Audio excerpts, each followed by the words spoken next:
بسم الله الرحمن الرحيم. صلى الله عليك يا رسول الله، صلى الله عليك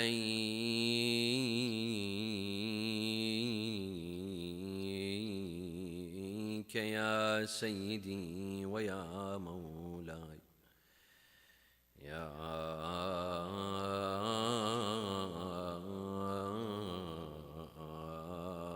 أبا عبد الله، صلى الله عليك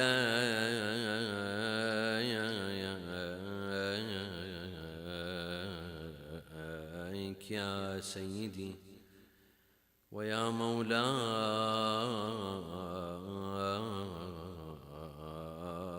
يا ابن رسول الله،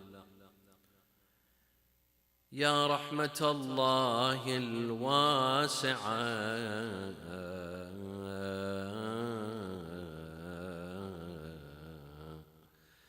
ويا باب نجاة الأمة ويا عبرة كل مؤمن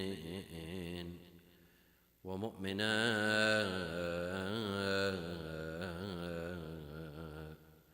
يا ليتنا كنا معكم سادتي فنفوز فوزا عظيما. أعوذ بالله من الشيطان الرجيم. بسم الله الرحمن الرحيم. وإذا تولى سعى في الأرض ليفسد فيها ويهلك الحرث والنسل والله لا يحب الفساد. For the love of Imam Hussein, send a loud salawat.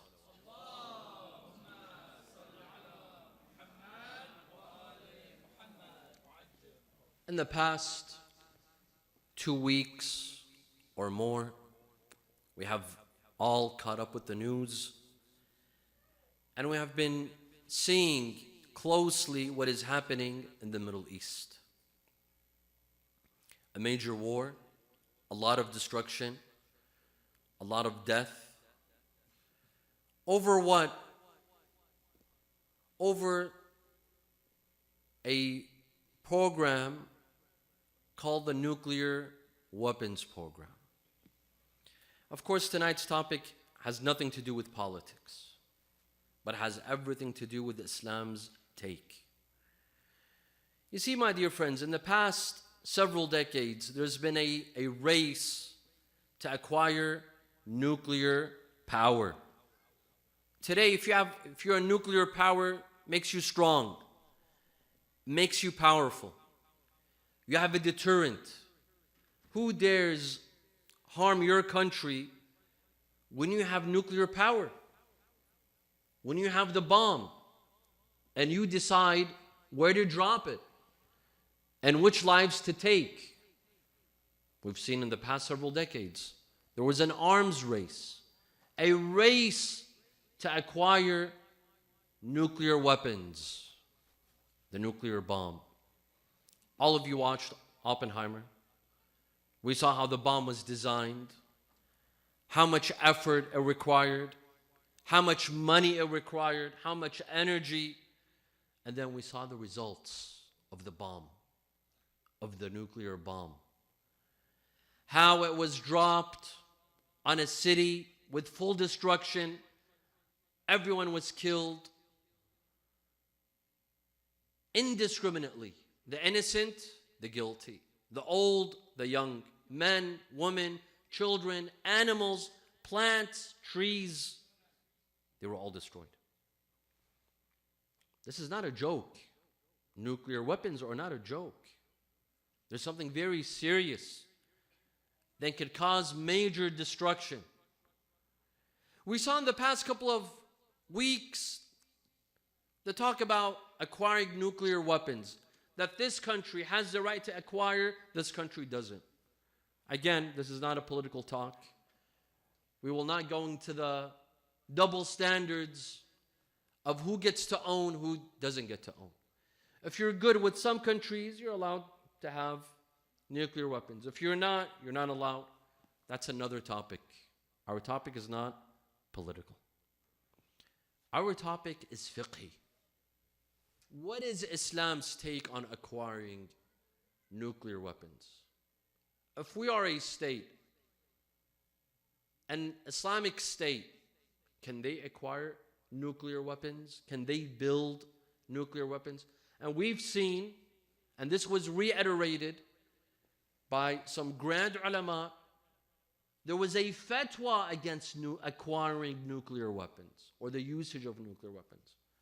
Sure, you may produce uranium, but to acquire the bomb, to make weapons, there's a fatwa. There was a fatwa. But nevertheless, they were saying that we have to stop. And we've seen the destruction. Read the history of Hiroshima, and you will see the destruction of the nuclear bomb, what it does, and how it sets a country back. Tonight, my dear friends, we'd like to examine, in Islam, are we allowed to acquire the nuclear bomb and produce nuclear weapons? Is this justified by Islamic law? Is this permissible, or is it not permissible? A bomb that is used to wipe out an entire population, perhaps to cause genocide, is this permissible? Or is this sanctioned by Islamic law and Shii law? What if you acquire nuclear weapons not to be used, but to use it as a deterrent? Is that permissible? To use it as a deterrent, but not to use it, not to drop it, but to use it as a deterrent. Is this permissible or is it not? You might ask, but there were no nuclear weapons at the time of Rasulullah. How can we tell what is the position of Islam on acquiring nuclear weapons? What is Islam's take? Did it exist at the time of Rasulullah? No. Did it exist at the time of Imam al-Sadiq? No. At the time of Imam Ali? No. Is it mentioned in the Quran? Obviously not. So how can we tell what is Islam's view and take on acquiring nuclear weapons? This is the power of ijtihad, my dear friends. The power of ijtihad is to come to the Quran, assess it, read it from different angles, take the traditions of the Holy Prophet and the Holy Imams, and try to see that if Rasulullah was alive today, if Imam al-Sadiq was alive today, what would his position be regarding nuclear weapons? That's ijtihad. That is basically the summary of ijtihad, is that we try to put ourselves in the shoes of Imam al-Sadiq and try to discover what would be his position regarding nuclear weapons or anything else for that matter when it comes to ijtihad. So this is what we will be talking about tonight. وصلوا على محمد وآل محمد.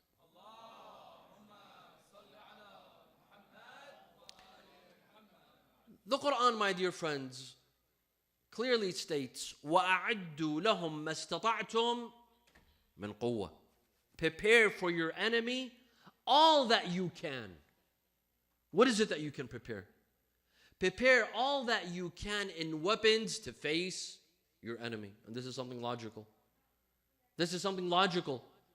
When you have an enemy that comes to you with guns, do you use sticks? If you have an enemy that uses tanks against you, you use guns? No. There has to be something proportionate. There has to be a deterrent. That's self-defense.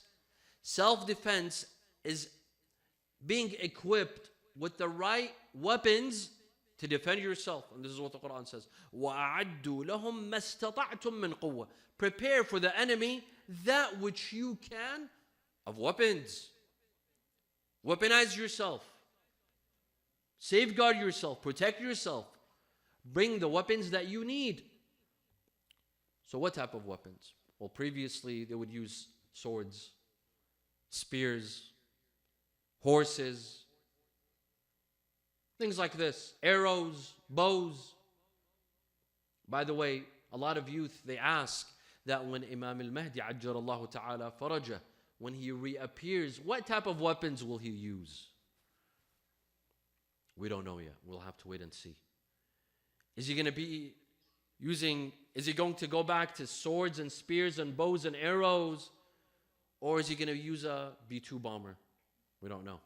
We're just going to have to wait and see. We're going to have to wait and see. But the Imam will be ready.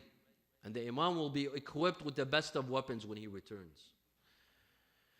So the Quran is saying, وَأَعَدُّوا لَهُمْ مَا اسْتَطَعْتُم مِّن قُوَّةٍ. Prepare for them all that you can with weapons, with ammunition, with ignition.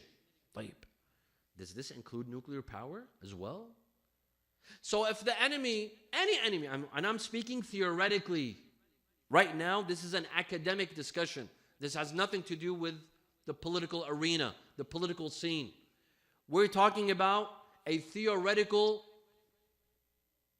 hypothetical type of scenario where I'm the head of a state and I follow the school of thought of Ja'far al-Sadiq. I'm the head of a state and my enemy is using weapons to attack me. What sort of weapons should I prepare? This is an academic question to ask. Does it include nuclear weapons as well? Absolutely not. Absolutely not. Nuclear weapons are off the table. They're never part of the negotiation. Never. And in tonight's lecture, we will prove why that when Islam says defend yourself in all legal ways possible, but not through nuclear weapons. Not with weapons of mass destruction. Not weapons that can take away millions of lives. Human lives, animal lives, plants, trees, ruining the environment.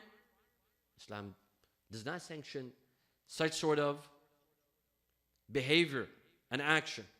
First of all, Islam says you may not ever take away an innocent life. In war, you attack the combatants. Who attacks you? You may attack them, the soldiers. But you avoid civilians. There is no way Islam allows targeting of innocent civilians of any country, in any society, in any religion. Civilians are put aside. You don't even reach near innocent civilians. There's a hadith in Al-Kafi, and the chain of narrations is authentic. Sahihat Muawiyah ibn Ammar, on the authority of Imam al-Sadiq alayhi salam. When I mention you a hadith, I will tell you whether this is authentic or it's a weak tradition. I usually do this in my lectures. I will tell you, is this a hadith that is reliable or unreliable? This hadith is reliable. On the authority of Imam al-Sadiq, he says that when Rasulullah sallallahu alayhi wa whenever he set out his army to go and fight, he'd send them to different parts of the world. And by the way, all of Rasulullah's battles were self-defense. All of them were defensive. None of them were offensive. I challenge anyone to bring me one battle from the battles of Rasulullah that were offensive. None of them were offensive. All of them were defensive. All of them were for the sake of defending the Muslim nation. None of them were offensive. Rasulullah would gather his soldiers. He would tell them, Bismillah, Siru, Bismillah, wa billah, wa fi sabilillah, wa ala millati Rasulillah. Go in the name of Allah, in the name of His Prophet. Go with the blessings of Allah. And then he would give them clear guidelines. وَلَا تَغْلُوا وَلَا تُمَثِّلُوا. Do not exceed the limit. Go, do your mission, and come back. Don't exceed the limit. لَا تُمَثِّلُوا. What is tamthil? Don't cut anyone. A human. You take away a human life, that's it.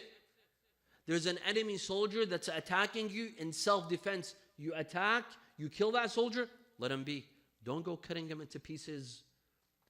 Don't go chopping him into pieces. Don't dismember him. Don't cut off his head. لا تمثل ولا تغدروا. And don't be deceitful.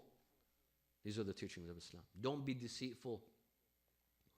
ولا تقتلوا شيخا فانيا. Don't kill all the elderly. Don't kill any of the elderly. ولا صبيا. And do not kill children. ولا امرأة. And do not kill women. ولا تقطعوا شجرا. And don't cut off any trees. إلا أن تضطروا إليها. Unless it's a necessity. Unless you need to. Look at the approach of Rasulullah. He does not allow them to cut off a tree. Which tree? In the Muslim Ummah or the enemy? In the enemy territory. He's talking about the enemy territory. In Islam, you're not even allowed to cut off a tree from the enemy's territory, let alone dropping a bomb on their heads. You see? These are the teachings of Islam. You don't cut off a tree. You don't kill an innocent woman, children, elderly. You avoid them. Rasulullah sallallahu alayhi wa alayhi, in another hadith, and this hadith is also reliable, with a reliable chain of narrators, Mu'tabarat as-Sukuni, an Abi Abdullah, on the authority of Imam al-Sadiq. Imam al-Sadiq quotes Imam Ali alayhi salam. Imam Ali alayhi salam quotes Rasulullah, نهى رسول الله أن يلقى السم في بلاد المشركين. Rasulullah would forbid his soldiers from spreading poison in the lands of mushrikeen, the lands of polytheists. When you go to their land to defend yourself, don't put poison in their country. Don't put poison in their lands, in their farms, in their gardens. Why? Why? Because when you put poison, the guilty eat, the soldiers and the civilians, men and women, elderly and children, humans and animals. They'll all end up dying. You're not allowed to pour poison in the lands of mushrikeen. This was a clear teaching of Rasulullah sallallahu alayhi wa alihi wa sallam. Why? Because it's indiscriminate. And that's not how war is supposed to be. War is a soldier who attacks another soldier, not a civilian. And with the bomb, with nuclear weapons are indiscriminate. This is the problem with nuclear weapons. It's indiscriminate. You don't decide who's affected. You don't decide who's killed. The bomb decides. Everyone gets killed. Everyone gets affected. That's the problem. Imam Ali alayhi salam says that Rasulullah sallallahu alayhi wa alayhi, when Rasulullah would send me to any battle, قال أمير المؤمنين, also this is a valid hadith with an authentic chain of narrators, معتبرة السكوني عن أبي عبد الله قال أمير المؤمنين. Amir al-Mu'mineen says that when Rasulullah sent me to Yemen, he said, Ya Ali, la tuqatilanna ahadan hatta tad'uh. Ya Ali, do not fight anyone unless you first invite them to Islam. If they reject, then you may fight. What does this mean? What does this mean? That means that you begin a discussion. You invite them to Islam. You invite them to peace. You don't attack them unwarrantedly. You don't attack them unjustifiedly, without prior warnings. All of a sudden, in the middle of the night, you come and attack. Only cowards do such a thing. First, you go and have a talk. You go and have a discussion. You let them know what's happening. And you invite them to Islam. If they reject, if they insist on their oppression, then that's a different story. This is the style of Islam, my dear friends. This is how Islam teaches the art of war. Sallallahu ala Muhammad wa ala Muhammad.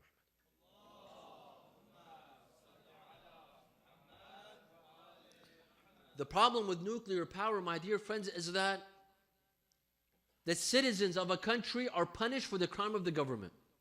That's what it is. You're punishing an entire country, an entire community, an entire society for the crime of the government.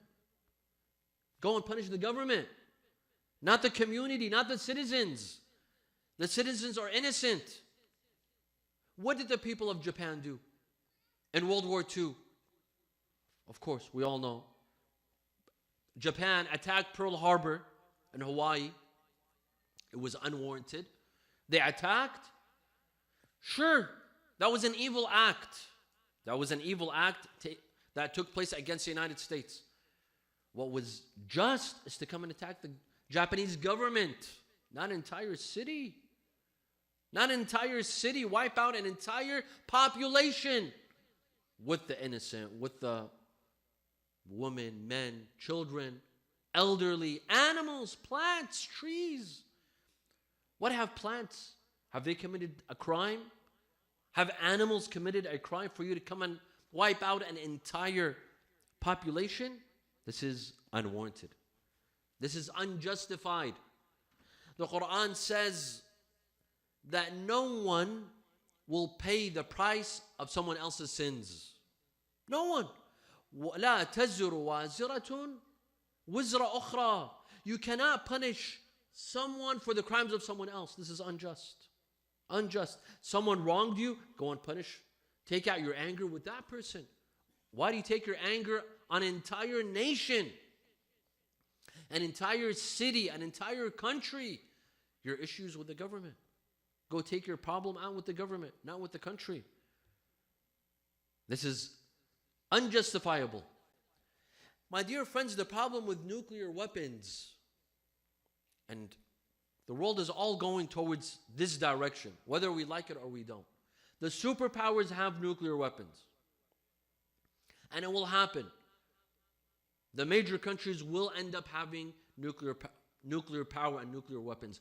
My dear friends, the problem is that it's not just an event that will take place and it will end. It has everlasting consequences. For the next 30 years, 40 years, whoever lives in that region will have cancer, will suffer from radiation. Sallu ala Muhammad wa ala Muhammad.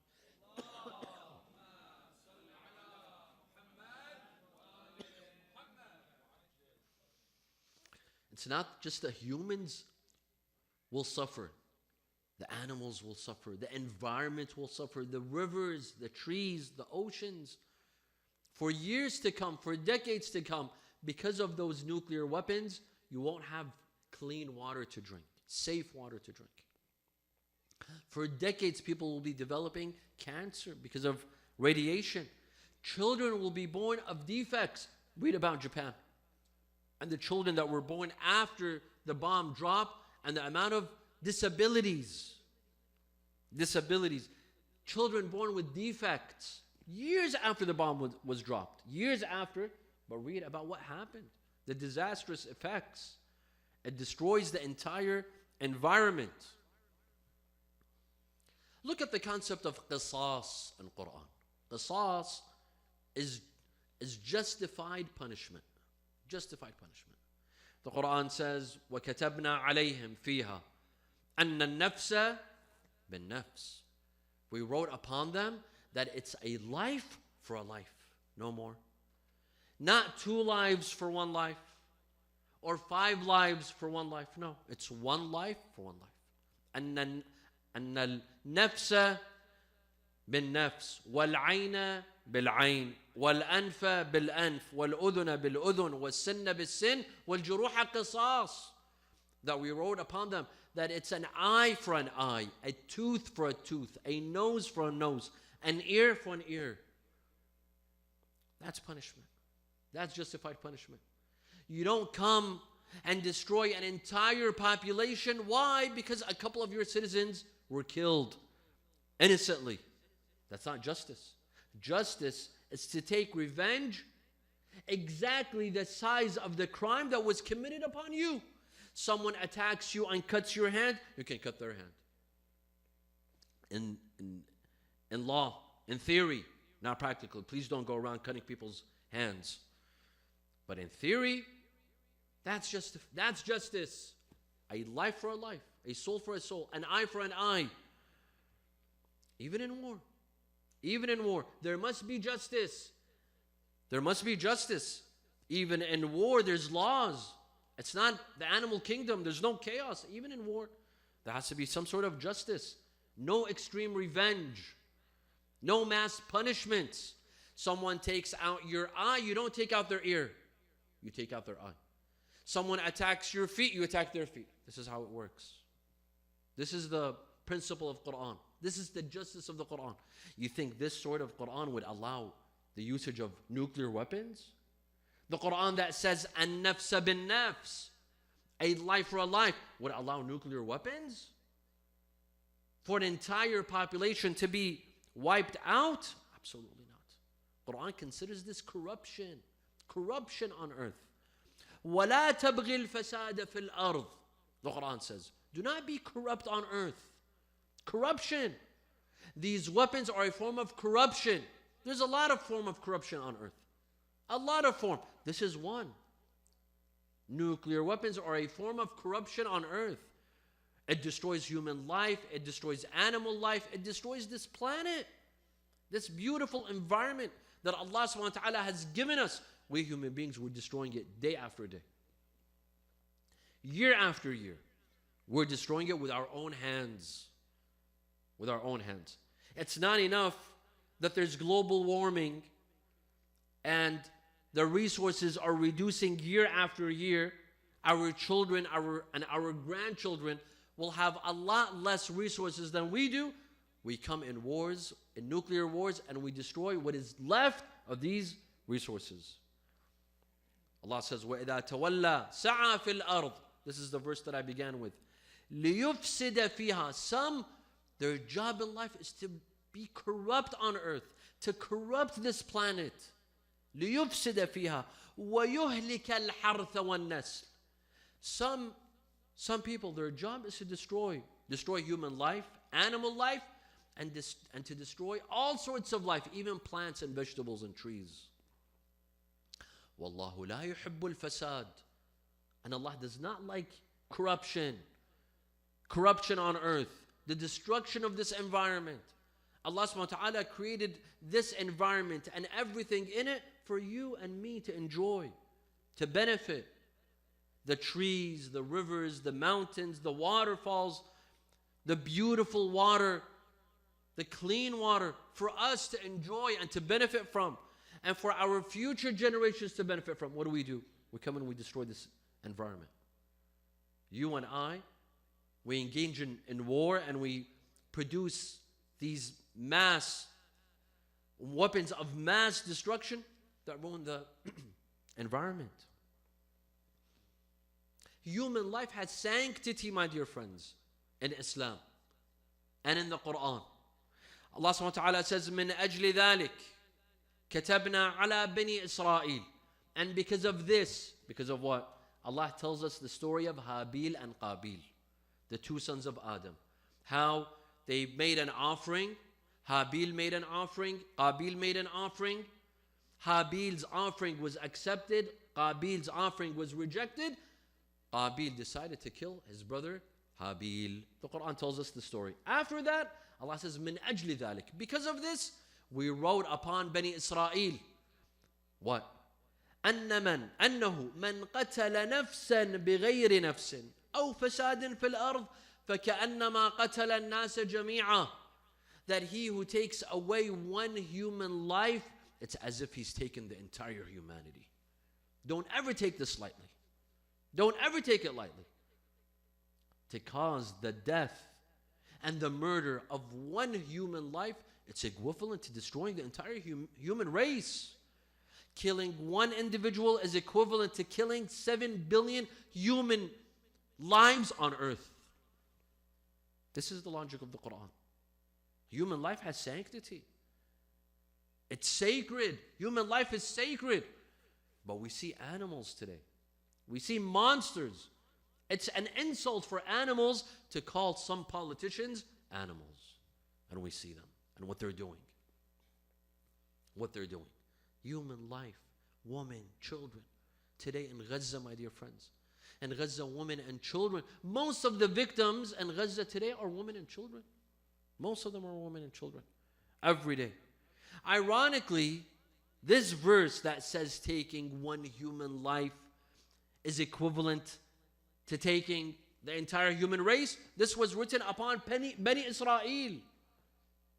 It was written upon Bani Israel. Look at what they're doing today. Every day, read in the news, 80 lives in Gaza. Today, 80. Tomorrow, 90. The day after, 100. On average, 100 individuals in Gaza die every day. Every day. From October 7th till now, 55,000 human lives lost. On October 7th, how many people were killed? 1,000, 2,000? Today, 55,000 individuals have been killed in Gaza. Is this revenge? Is this revenge? This is justice? That for 2,000, of course, we don't mean to take this lightly or belittle what happened. But for 2,000 individuals, you take the lives of 55,000 individuals? This is justice? What happened to a life for a life? An eye for an eye? This is not just in the Quran. It's in the Torah and in the Injil, in the Old Testament and the New Testament. The Quran says, وَلَا تَقْتُلُوا النَّفْسَ الَّتِي حَرَّمَ اللَّهُ إِلَّا بِالْحَقِّ. And do not take away the life that Allah has dignified, that Allah has safeguarded, unless that life deserves it. Unless that person deserves death. He's a murderer, for example. Forbidden to take a single human life. A single human life. You think a Quran with such tone, with such a tone, would allow the use of nuclear power, of nuclear weapons to be used against anyone, an entire population? Absolutely not. Sallu ala Muhammad wa ala Muhammad.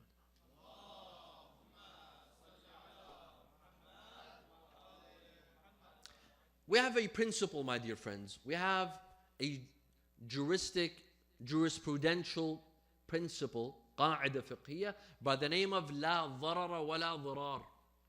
There is no harm in Islam. And you cannot harm in Islam. This is one principle. First of all, in Islam, there's no harm. Any Islamic law that causes you harm, that Islamic law does not apply. For example, wudu. Wudu. If one day wudu becomes harmful for you, you're not required to perform wudu. You may perform tayammum. Fasting. If fasting is harmful for you, you don't need to fast. La darar. If it causes harm, anything that causes harm from Islamic laws, those Islamic laws will not apply. This is one. Wala dirar. And you cannot harm anyone in Islam. You cannot harm anyone. Harm. You cannot harm a person, let alone take their life. You cannot harm one individual, let alone an entire community, let alone an entire country, using weapons of mass destruction and nuclear weapons against an entire community. You can't harm an animal in Islam. You can't harm a child in Islam. You cannot harm your relatives, your family members. Harm. Anything that causes harm. Playing something loudly, even if it's noha, even if it's the adhan. If it's harmful to your neighbor, this is not allowed in Islam. This is not allowed. Anything that brings harm to a neighbor, to a friend, to a relative, to a spouse, children, adults, is not allowed. Let alone bringing destruction. Let alone taking a life away. Let alone weapons that not only bring harm to human lives, but harm to the entire planet and to the entire environment. Look at the Quranic perspective on fighting. Again, the Quran allows self-defense. Islam says that defend yourself. وَقَاتُلُوا فِي سَبِيلِ اللَّهِ الَّذِينَ يُقَاتِلُونَكُمْ. Fight for the sake of Allah. Those who are fighting you, defend yourself. In Islam, if Christianity says that if someone slaps you on your right cheek, turn around and give them your left cheek, this doesn't exist in Islam. Islam says if someone slaps you on your right cheek, slap them back on their right cheek. Don't take anyone's slap. Don't become a doormat. Don't let people step all over you. Defend yourself, but don't transgress. Take it easy. وَقَاتِلُوا فِي سَبِيلِ اللَّهِ الَّذِينَ يُقَاتِلُونَكُمْ وَلَا تَعْتَدُوا. And don't exceed. Don't go overboard. They killed one individual, you kill one individual. You don't, if they killed one individual from your country, from your community, you don't go and take 10 lives away. This was the logic of the days of Jahiliyyah. During the days of Jahiliyyah, there was a lot of war, there was a lot of bloodshed amongst the Bedouins and the tribes. A lot of fighting. The person who stopped the fighting among the Arab was Rasulullah sallallahu alaihi wasallam. Otherwise, they killed one another, they burnt one another, they massacred each other. How the smaller tribe, the weaker tribe, if they'd kill one individual from the bigger tribe would come and kill 10 individuals from the smaller tribe. 10 for one, 20 for two, sometimes 100 for one, 100 for one. Islam said no. وَلَا تَعْتَدُوا. Seek vengeance. Have your revenge. There has to be a punishment. There has to be qisas. But don't exceed the limit. Don't exceed the limit. Don't oppress anyone. Don't exceed the limit. Have your revenge. Don't give your left cheek. Return. Why? Because if you don't, they'll come back to you. If you don't punish, they'll come back to you. You'll become a doormat. You'll get stepped over again and again and again. No. You strike back, but you don't transgress. You don't oppress. Just like Amir al-Mu'mineen alayhi salam. In Ramadan, every year, when we read and we listen to the musibah of Amir al-Mu'mineen told his children on the eve of the 20th of Ramadan, the night that he said his will, he said, فَأَمَّا in mit, if I die, Ibn Muljam hit me once, you shall hit him once. إِنَّمَا هِيَ ضَرْبَةٌ بِضَرْبَةٍ. He hit me once, you hit him once. You don't hit him twice. Because he only hit me once. You're not allowed to hit him twice or 3 times. This is the justice. This is the logic of the Quran. فَمَنْ اعْتَدَى عَلَيْكُمْ فَاعْتَدُوا عَلَيْهِ بِمِثْلِ مَا اعْتَدَى عَلَيْكُمْ. He who attacks you, you may attack them the way they attacked you. That's it. Not more, not less. Any less, that's an invitation to come and attack me again. Any more, that's oppression. That's oppressive. And Islam stands against oppression. Islam would never accept oppression. Don't do more. Usually today, even in today's political world, with the superpowers, you harm one country, they'll come and destroy your country. You attack one soldier, they'll attack 1,000 of your soldiers. You attack one of their cities, they'll attack 100 of your cities. This is how it works. The stronger eats the weak. The stronger destroys the weak. But this doesn't exist in Islam's logic. Islam's logic is that there has to be justice even in war. Even in the battlefield, there has to be justice. Islam is against oppression. And then the Quran says, وَإِن جَنَحُوا لِلسِّلْمِ فَجْنَحْ لَهَا. And if they resort to ceasefire, you resort to ceasefire. When they say enough, they lay down their weapons, you lay down your weapons. You don't continue fighting. This is the matter of Islam. These are the rules of engagement in Islam. That when your enemy surrenders, you accept their surrender. You don't say, no, we're going to continue. We're going to destroy them. This doesn't exist. Not in the logic of Islam. Islam is about peace, my dear friends. Islam is about peace. وَإِن جَنَحُوا لِلسِّلْمِ. If they resort to peace, فَجْنَحْ لَهَا. You also resort to peace.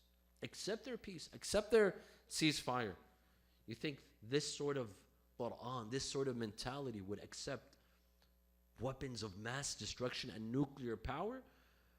Where it's indiscriminate.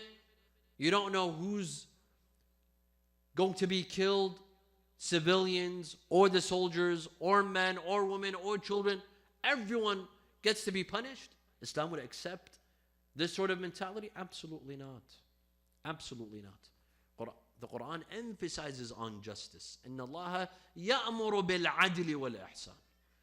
Allah orders justice. Justice at all times. Justice, when we talk about justice with whom? With friends? We usually don't need justice with friends. We need justice with whom? Enemies. You're just even with your enemies, not just with friends. إن الله يأمر بالعدل والإحسان. And the Quran is against oppression. وَمَا كَانَ رَبُّكَ بِظَلَّامٍ لِلْعَبِيدِ. Allah Himself is not oppressive, and Allah does not accept oppression for anyone, even if they're not Muslim, even if they're polytheists, even if they're mushrikeen. Islam would not accept such a thing. طيب. After having said this, that it's very clear that Islam's take on nuclear power is that it's forbidden. And our scholars had stated this before, and this is their fatwa, that obtaining nuclear weapons, the usage of nuclear weapons, is forbidden in Islam. But how about for deterrence? Is it permissible? What do I mean by this? That you acquire nuclear weapons not for usage, but for deterrence. You don't use it, but you scare your enemy. Is this permissible? Let me give you an example. It's like owning a gun at home. Are you allowed to own a gun? Yes. Are you allowed to use a gun? That's a different story. These two are not equivalent. Owning a gun and using a gun are not equivalent. You own a gun to scare the burglar. When the burglar comes at home at 3 in the morning, 4 in the morning, you have something to scare him with. It's out of self-protection, self-defense. Not to use it, but to scare. Hence, deterrence is allowed. Not to use, but to protect. To show that we can protect ourselves, but not to be used. Not to be used. This is the logic of Islam, my dear friends. Islam is about non-violence. Islam is about peace. Even on the day of Ashura, with Imam Hussein alayhi salam, on the day of Ashura, while the Imam had gathered and knew that Ibn Ziyad's army was there to fight him, yet he did not begin the battle. When is it that the Imam alayhi salam gave permission to his army to enter the battle? When he saw the arrows from the other side coming towards them. He looked at his soldiers and he said, قُومُوا رَحِمَكُمُ اللَّهِ فَإِنَّ هَذِهِ السِّهَامِ رُسُلُ الْقَوْمِ إِلَيْكُمْ. Get up, my dear friends. Get up, my dear soldiers. These arrows are the enemy's message to you that they have started the battle. Imam Hussein never started the battle, especially in Muharram. Muharram is a sacred month, not just in Islam, even before Islam, during the days of Jahiliyyah. During the days of Jahiliyyah, the pagan Arabs did not fight. There were 4 months out of the year that they did not fight. Dhul Qa'dah, Dhul Hijjah, Muharram and Rajab. These 4 months were sacred even amongst the Jahiliyyah, even among the Arab. During the days of Jahiliyyah, they did not fight. Imam Hussein alayhi salam would say, أَكْرَهُ أَنْ أَبْدَأَهُمْ بِقِتَالٍ. I would hate to begin fighting them. And this was the logic of Amir al-Mu'mineen before that, with the battle against Khawarij. This was the logic of Rasulullah sallallahu alayhi wa sallam. They never began the fight. It was always the enemy that started fighting. The Ahlul Bayt would only defend themselves. Their wars were defensive. They never began an offensive war. Imam Hussein alayhi salam cried for his enemy. On the night of Ashura, Imam Hussein was seen outside of his tent looking towards the camp of Ibn Ziyad and Umar ibn Sa'd, and he began crying and weeping. He was asked, Ya Aba Abdullah, you shed your tears for whom? Are you afraid of death? Are you crying for yourself? He said, absolutely not. I cry for these individuals who will enter hellfire because of me, because of fighting me, because of spilling the blood of the only grandson of Rasulullah alive. I cry for them because they will enter hellfire because of me. This was the logic of Imam al-Hussein alayhi salam. On the first day of Muharram, we typically recite the story of Imam Hussein leaving the city of Medina. The governor of Medina asked Imam Hussein alayhi salam for allegiance. He called him to his house. Imam Hussein went. He asked his companions to stay outside to hear what Al-Walid, the governor of Medina, has to ask. Al-Walid asked Imam Hussein for allegiance. To whom? To Yazid ibn Muawiyah. Imam Hussein alayhi salam, he heard what Al-Walid had to say, and then he said, إنا أهل بيت النبوة وموضع الرسالة بنا فتح الله وبنا يختم. We are the household of Rasulullah. Islam began with us. The Quran was revealed in our house. We would see Jibreel entering our house. We saw the Quran being revealed in our house. ويزيد فاسق فاجر شارب للخمور. And Yazid is someone who's corrupt, someone alcoholic. ومثلي لا يبايع مثله. Someone like me will never give allegiance to someone like him. Imam Hussein alayhi salam raised his voice. Abu al-Fadl al-Abbas and the rest of the companions, they rush into the house of Al-Walid with their swords out, ready to fight, thinking that Imam Hussein alayhi salam is in danger. And Imam says, bring down your swords. Today we are not fighting. There's another day to fight. And Imam Hussein alayhi salam told Al-Walid that we will go back tonight. فَنُصْبِحُ وَتُصْبِحُونَ. We will wake up tomorrow and we will see who is more worthy of being the Khalifa. Who is more worthy of being the leader. That night, Imam al-Hussein alayhi salam decides to leave the city of Medina. He goes to the shrine of his grandfather, Rasulullah sallallahu alayhi wa alayhi. Ya Rasulullah, look at your ummah. Look at this ummah. What have they done to me? Ya Rasulullah, I am the only grandson alive. The only grandson from your daughter Fatima. Ya look, Ya Rasulullah. Imam Hussein alayhi salam sat on the grave of, besides the grave of Rasulullah. He kept on weeping and crying, saying goodbye to Rasulullah sallallahu alayhi wa alihi. Before he sets out from Medina, he fell asleep on the grave of Rasulullah. In his sleep, he sees Rasulullah with a group of angels.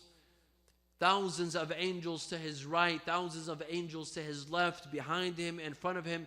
He's come to greet Imam Hussein alayhi salam. Ya Aba Abdullah, Ya Hussein, inna jaddaka wa akhak wa ummaka wa abak mushtaquna ilayk. Ya Hussein, your father, your grandmother, your grandfather, your mother, your father, they're all waiting for you. They all miss you, Ya Aba Abdullah. Your brother Al-Hasan misses you. Your mother Fatima misses you. Come to us. We are all waiting for you. We're all expecting you. However, وَإِنَّ لَكَ دَرَجَةً فِي الْجَنَّةِ لَا تَنَالُهَا إِلَّا بِالشَّهَادَةِ. However, Ya Aba Abdullah, there is a special position for you in heaven that you cannot attain that level except through martyrdom. Except through martyrdom. Imam Hussein kept on telling his grandfather, ضمني عندك يا جداه في هذا الضريح علني من بلوى زماني أستريح ضاق بي يا جد من راح بالفضاء كل فسيح فعسى طود الأسى يندك بين الدكتين. Imam Hussein alayhi salam sets out from Medina towards the holy city of Karbala. He says his farewell to his grandfather, Rasulullah. He says his farewell to his mother, Fatima al-Zahra. He says his farewell to his brother, Al-Hassan. And he sets from the city of Medina. Some historians mention that Imam Hussein alayhi salam had a 3-year-old daughter by the name of Fatima. Historians name her Fatima al-Alila. Fatima was sick, and hence she was not able to travel with Imam Hussein alayhi salam. Imam Hussein kept this 3-year-old daughter with Salama in Medina. The daughter kept on begging, Aba Abdullah, please let me come with you. Don't leave me all alone in Medina. Please take me with you to Karbala. She kept on begging and begging the Imam to take her with him.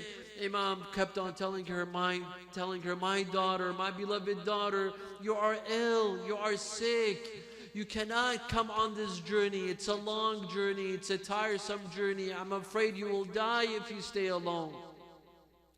خذوني وياكم أسرج الخيل